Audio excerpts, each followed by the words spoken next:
I think we're going to have to get someone in to have a look at those Rikus. I really do think they're multiplying and it's quite distressing. Hello again, guys. More Kingdom Hearts Dream Drop Distance. This time we'll be wrapping up Prankster's Paradise for Riku. And yeah, really, it's only been 2 videos.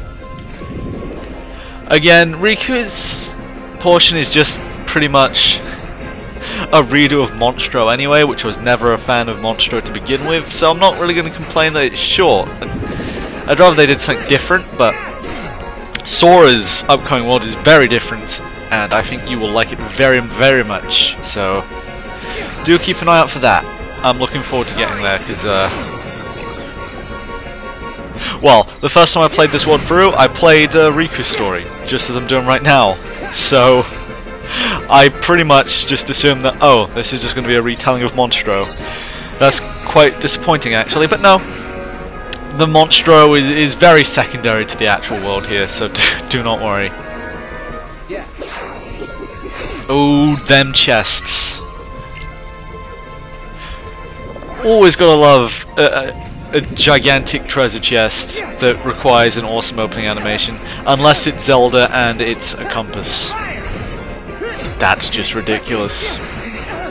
And last time I streamed Birth by Sleep, we did pretty much determine that every fucking chest in that game required an animation like that. And that was annoying. Another reason I dislike Birth by Sleep, people. I mean, honestly, at this point, I think I just hate it to hate it.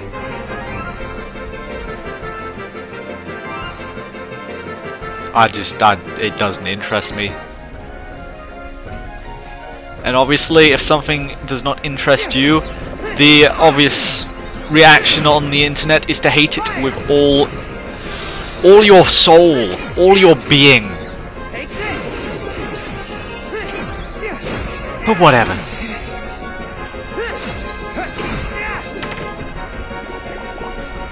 So, there's not really much to say here, really. It's just the same Dream Eaters we've been fighting again and again and again. There are these little things you must hit to affect change on the level. As you can see, this just made a bunch of platforms rise, and earlier on in a few rooms we flipped the rooms upside down. That'll come to play in the boss battle, but it's not really essential. But we'll get to that when we get to that. As for now, we'll abuse flow motion a little bit. Always fun.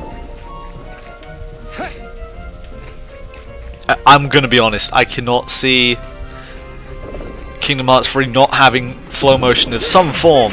Maybe a little more balanced to not skip everything in the game, but it's just a lot of fun, it really is.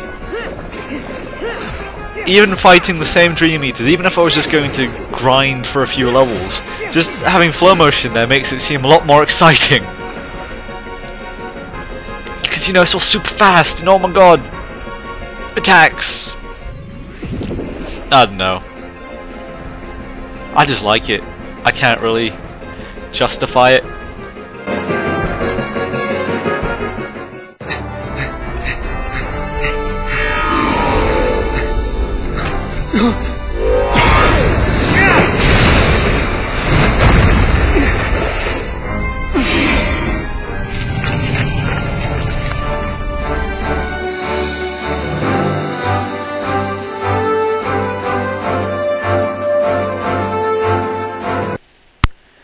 Oh god, this fucking boss. Prankster. Fucking Clawbster. Really. You need to work on your naming conventions, Square Enix, because that is a terrible fucking name. But whatever, here we go. We'll start off by dual linking, I suppose, to do as much damage as possible.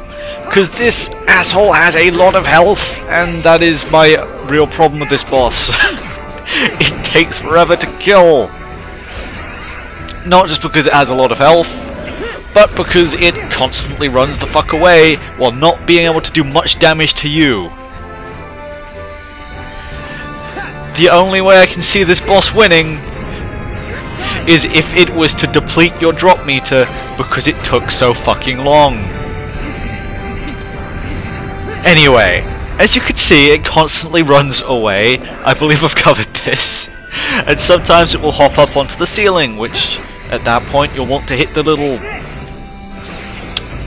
tonsil thing, I don't know what it is, and flip the broom upside down. In which case, he'll probably already be way the fuck away from you at that point.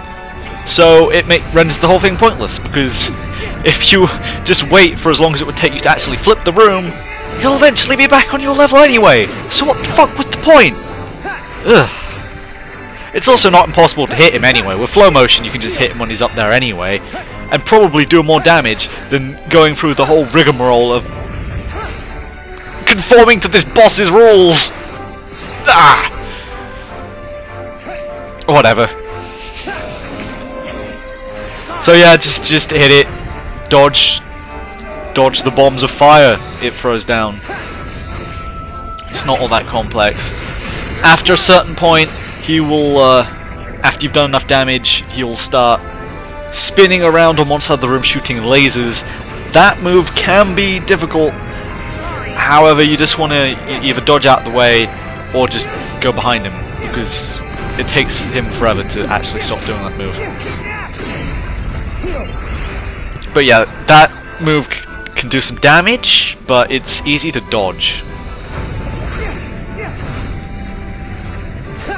Go on, get down.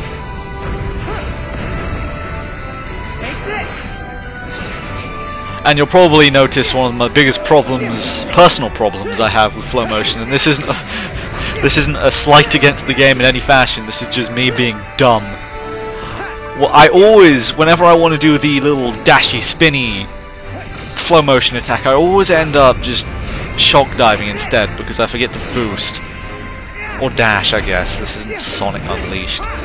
I forget to dash in midair, and that screws me up a little bit. Need to work on that. So if you ever see me just shock diving out of the blue for no reason, yeah, it wasn't intended. See, at times like that, that would have been a good time to shock dive, but I had already dashed, so.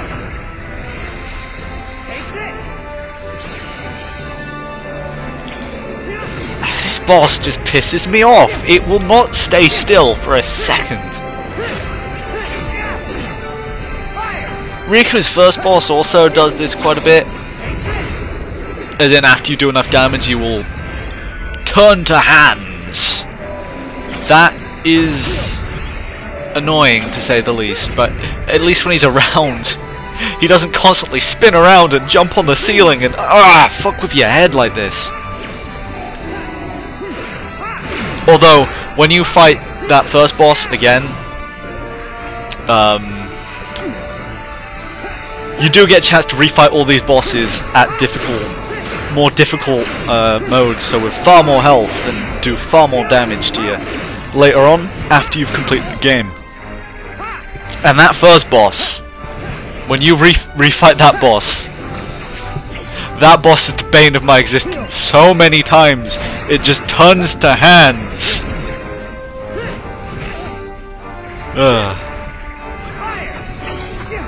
Well, you know, to compare with this boss is about the same, even with more health, because at that point you're doing more damage anyway. This boss, it really isn't of any concern. It could still drop your drop meter, I suppose. That first boss, though, he's a real dick. Look out for that guy. If he asks for money, do not lend it to him. He will not give it back. He is actually likely to just throw the money into the ocean. Just because that's how he gets his kicks. Don't trust any being with more than 2 hands. Inside sources confirmed.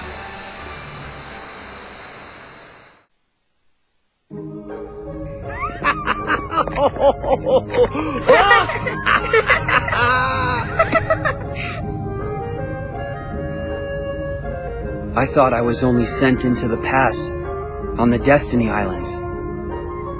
So why does it seem like time was rewound in this world too?